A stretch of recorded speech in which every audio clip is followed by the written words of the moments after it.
To address the millinery buckram shortage, I'm thinking outside the box to experiment with materials not designed for millinery applications. Such as the waterproof outdoor fabric Fifer Tex.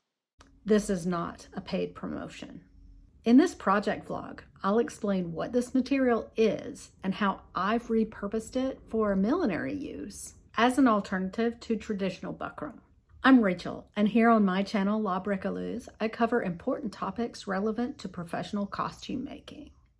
After the French canvas hat experiment, I had a clear idea of preferred qualities for potential substitutes: a stiff hand, an open weave structure, and readily available from a vendor in the US for under $20 a yard.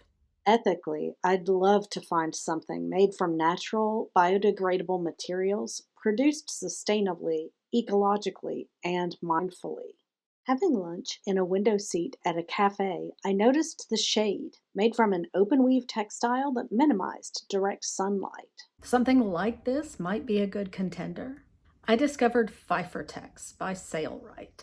It checked a lot of my boxes for desired qualities, but I didn't love that it was made from vinyl-coated polyester fiber. Sure, this makes it impervious to moisture and heat, unlike buckram, but isn't it bad for the environment? I mean, yes, but digging deeper, I learned about the material's Green Guard certification.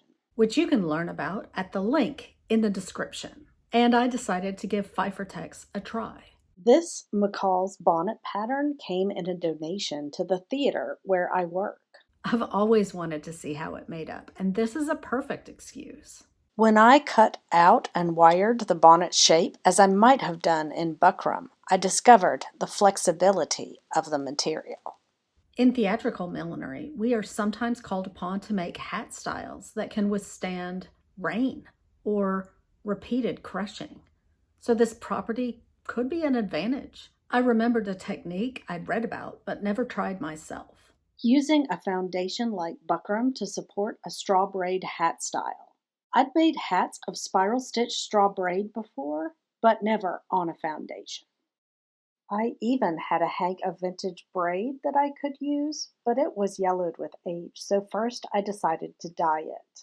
I chose a thread that closely matched the dyed braid and began to apply it to the bonnet foundation. Because of the narrow diameter of the crown, these first rows had to be hand sewn.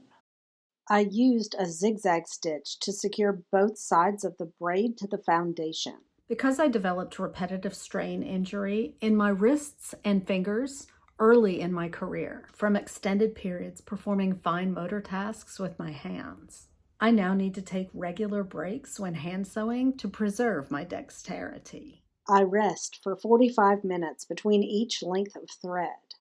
At the base of the crown, I left a long tail of braid to clean the finished edge. I determined the required length by clipping it around the brim perimeter. I then began to sew rows of the brim braid by machine. This had a couple of advantages.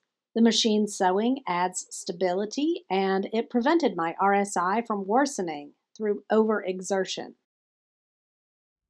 I'm not a medical professional, just speaking from experience. Don't just push through if your hands or wrists start hurting from hand sewing. Take regular breaks. Productivity in the short term doesn't matter compared to your joint health. I then cleaned the edge by top applying that long tail of braid I left hanging at the center back of the crown. This is a teaching sample. I won't line the bonnet so students can see the stitching inside. This video is not meant to be a tutorial.